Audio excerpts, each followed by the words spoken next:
आत्माओं पर रिसर्च करने आई ये लड़की जब पंडित जी से आत्माओं के बारे में पूछ रही थी कि तभी अचानक पंडित जी के पैर रुक गए, जहां उन्हें पेड़ में कैद एक बच्ची की आत्मा बार बार मदद के लिए पुकार रही थी। उन्हें रुका हुआ देख लड़की ने पूछा कि आप क्यों रुक गए। तब पंडित जी ने बताया कि मुझे कोई मदद के लिए पुकार रहा है। जिसके बाद पंडित जी उस पेड़ के पास गए और वहां किए गए तंत्र को हटाकर उस कागज के टुकड़े और लड़की के साथ अपने लैब में आए, जहां उन्होंने उस आत्मा को कुछ प्रक्रिया द्वारा मुक्त किया। जब पंडित जी ने आत्मा से उसके बारे में पूछा तब उसने बताया कि किस तरह उसके मामा ने लालच में आकर मेरे माँ बाप को अपने घर भोजन पर बुलाया और बंदूक दिखाकर उनसे जायदाद के कागज पर हस्ताक्षर करवा लिए, जिसके बाद उन्होंने मेरे माँ बाप को जान से मार दिया। जब हम दोनों अपनी जान बचाकर भाग रहे थे तब मामा ने पीछे से गोली चला दी, जिससे मेरी जान चली गई और मेरी आत्मा विवश होकर यह सब देखती रही। गुरुजी, अब मुझे उनसे अपने माँ बाप का बदला लेना है। अब मारने का फैसला किया और उनके पास गई, जहां मैं उन्हें डराने धमकाने लगी। इसलिए उन्होंने एक तांत्रिक को अपने घर बुलाया। फिर उस तांत्रिक ने अपने तंत्र मंत्र की शक्तियों से मुझे एक भोजपत्र के अंदर कैद कर लिया,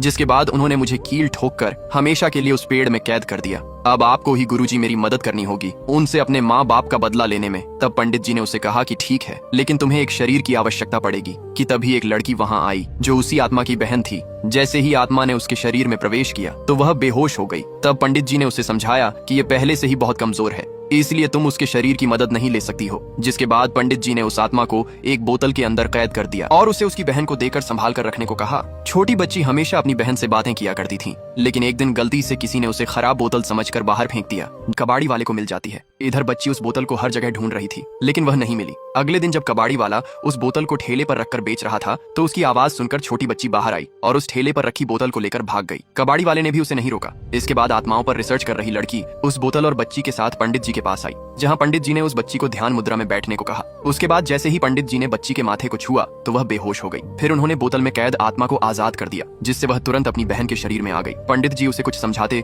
उससे पहले वह आत्मा गायब हो गई, जहां वह अपने कातिल मामा के पास आती है। जैसे ही आदमी ने अपनी भांजी की आत्मा को देखा तो वह डर गया और भागकर तांत्रिक द्वारा दिए गए ताबिज को अपने हाथों में ले लेता है, जिससे वह आत्मा अपने बहन के शरीर से निकल गई। उसी मौके का फायदा उठाकर मामा ने बच्ची के सर पर वार कर दिया और वहां से भाग गया। तो मैं छिपकर हनुमान चालीसा का पाठ करने लगा। इधर चोट लगने की वजह से छोटी बच्ची अस्पताल में थी। तब पंडित जी ने दोनों को बताया कि आज तुम्हारे रिसर्च के चलते उस बच्ची की जान खतरे में है। इधर बच्ची का मामा फिर तांत्रिक के साथ मिलकर उस आत्मा की बहन को किडनैप करवा लेता है। जब ये बात लड़की को पता चली तो वह परेशान होने लगी। तब पंडित जी ने उसे रोक कर बताया कि अब वो तांत्रिक अघोरा वापस लौट आया है, जो अपनी खोई हुई शक्तियों को वापस पाने में लगा है। अगर उसने अपनी शक्तियां प्राप्त कर ली तो बच्ची को बचाना मुश्किल है, इसलिए अब तुम्हें सावधानी पूर्वक कोई कदम उठाना होगा। इसके बाद लड़की बच्ची को बचाने के लिए वहां जाती है, लेकिन उन्होंने लड़की को भी बंधक बना लिया। इधर जब तांत्रिक अपने शक्तियों को प्राप्त करने में लगा था तब आत्मा ने वहां जाकर उसे रोक दिया, जिससे डरकर वह तांत्रिक भाग जाता है। इधर बच्ची का मामा लड़की को बंधक बनाकर जब बच्ची को मारने जा रहा था